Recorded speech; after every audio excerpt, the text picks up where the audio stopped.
আজকে আমরা একটা দারুণ কাজ করব। চলুন একদম গোড়া থেকে একটা প্রাণীদেহ বানানোর চেষ্টা করা যাক। আহ দারুণ একটা ভাবনা তো।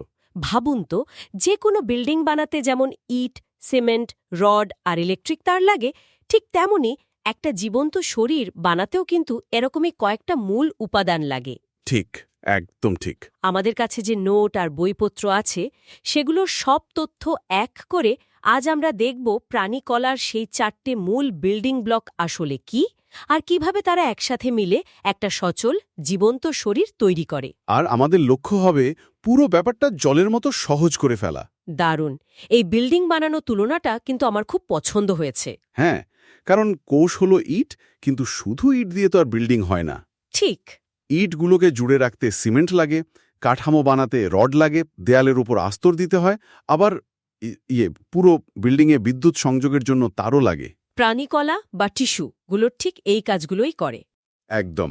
আজকের আলোচনায় আমরা এই 4টি জাদুকরী উপাদানকে কাছ থেকে দেখব আর বোঝার চেষ্টা করব এই অসাধারণ ইঞ্জিনিয়ারিংটা কিভাবে কাজ করে। তাহলে চলুন আমাদের বিল্ডিংয়ের প্রথম উপাদানটা দিয়ে শুরু করা যাক। যে কোনো বিল্ডিংয়ের প্রথম কাজ কি? বাইরের জগৎ থেকে ভেতরের অংশকে আলাদা করা, একটা সুরক্ষা দেওয়া। হ্যাঁ, আর আমাদের শরীরের ক্ষেত্রে এই কাজটা করে আবরণী কলা বা এপিথিলিয়াল টিস্যু। নামটা শুনলেই মনে হয় এর কাজ হলো আবরণ বা আস্তরণ তৈরি করা, তাই না? একদম। একে আমাদের শরীরের পেইন্ট বা ওয়ালপেপার বলা যেতে পারে। হা, ঠিক।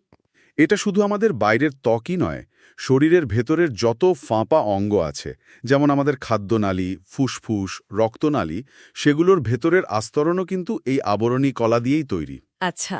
এর প্রধান বৈশিষ্ট্য হল এর কোষগুলো একদম গায়ে গায়ে লেগে থাকে, এতটাই ঘনিষ্ঠভাবে যে তাদের মধ্যে কোনো ফাঁকি প্রায় থাকে না। আর এই কোষগুলো একটা পাতলা পর্দার ওপর দাঁড়িয়ে থাকে, যাকে বলে ভিত্তি পর্দা। এক মিনিট, এখানে আমার একটা প্রশ্ন আসছে। কোষগুলো যদি এত গায়ে গায়ে লেগে থাকে আর ওদের মধ্যে কোনো ফাঁকি না থাকে, তাহলে ওরা পুষ্টি বা অক্সিজেন পায় কিভাবে? হুম রক্তনালী তো ওদের মধ্যে দিয়ে যেতে পারে না, তাই না? এটা তো একটা বড় সমস্যা হওয়ার কথা। খুব ভালো একটা প্রশ্ন। আর এখানে এর ডিজাইনটা কত সুন্দর তা বোঝা যায়। তাই?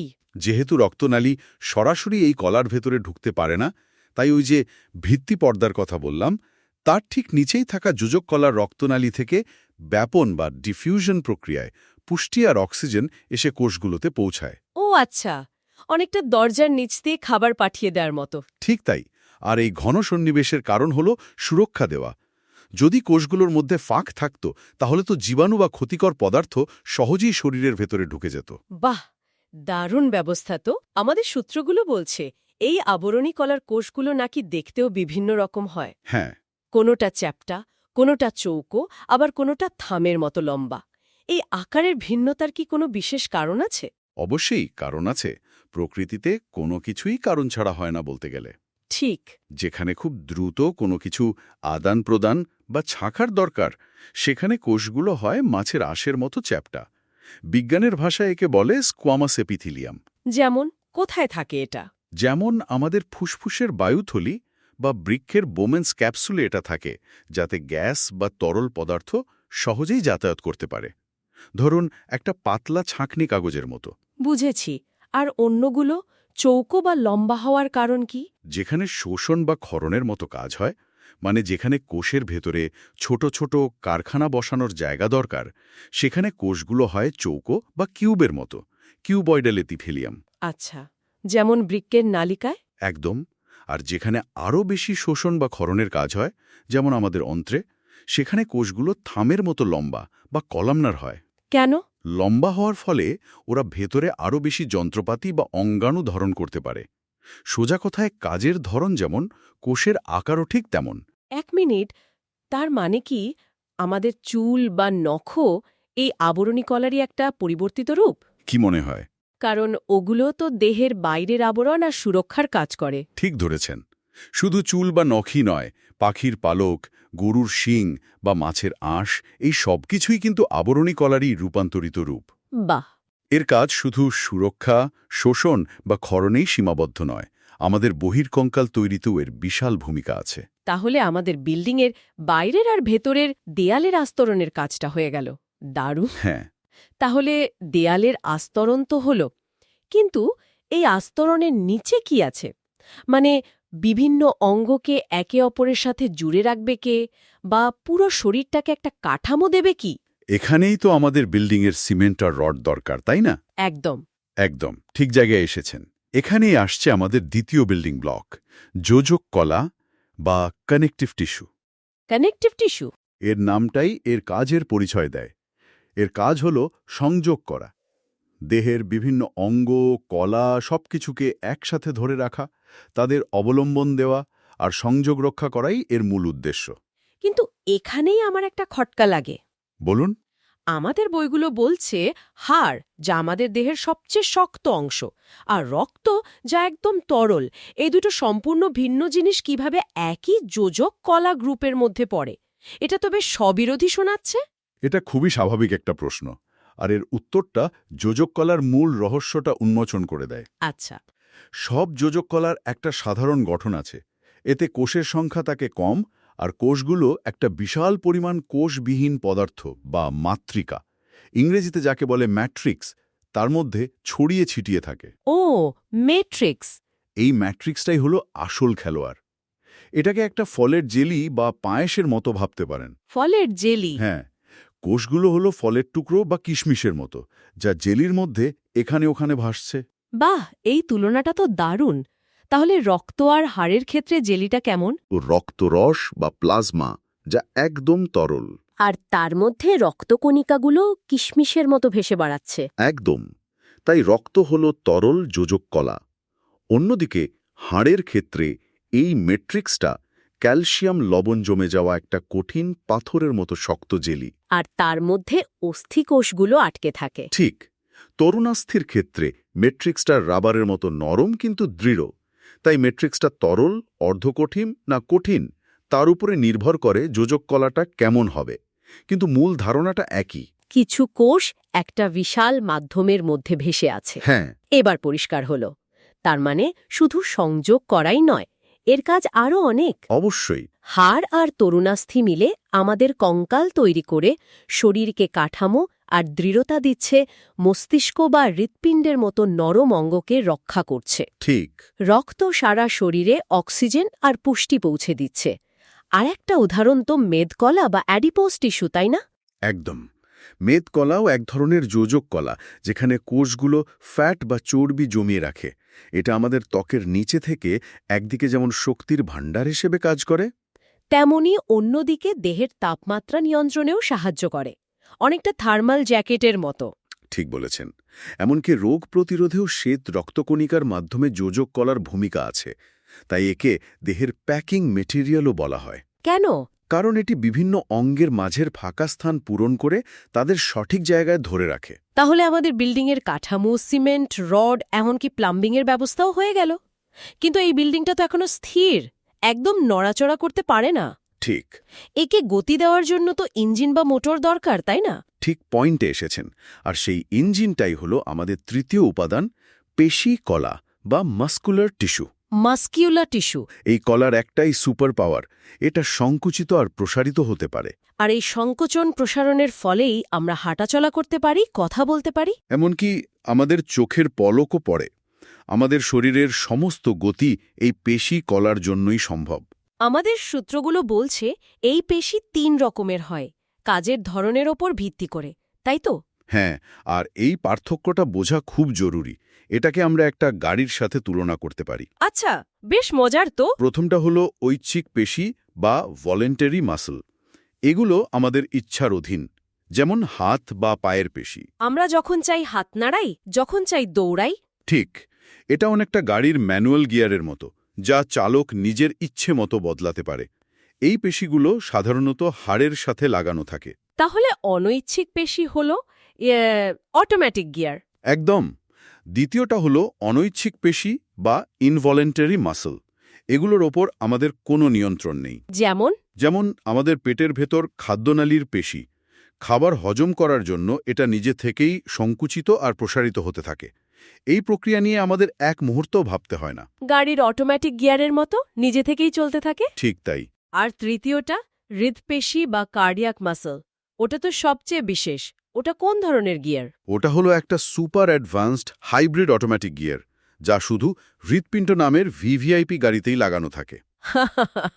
হৃদপেশি গঠনগতভাবে অনেকটা ঐচ্ছিক পেশির মতো, কিন্তু কাজে পুরোপুরি অনৈচ্ছিক। এর ওপর আমাদের কোনো নিয়ন্ত্রণ নেই। এটা জন্ম থেকে মৃত্যু পর্যন্ত এক মুহূর্তের জন্য না থেমে একটা নির্দিষ্ট ছন্দে সংকুচিত আর প্রসারিত হয়েই চলেছে। সবাই বলে এটা ক্লান্তিহীন, কিন্তু একটা পেশি কিভাবে সারা জীবন ধরে একটানা কাজ করতে পারে, একটুও না থেমে? এর পেছনে নিশ্চয়ই কোনো বিশেষ কারণ আছে। অবশ্যই আছে। শুধু ক্লান্তিহীন বললে এর প্রতি অবিচার করা হয়। প্রশ্ন হল, কেন এটা ক্লান্তিহীন? হ্যাঁ, কেন?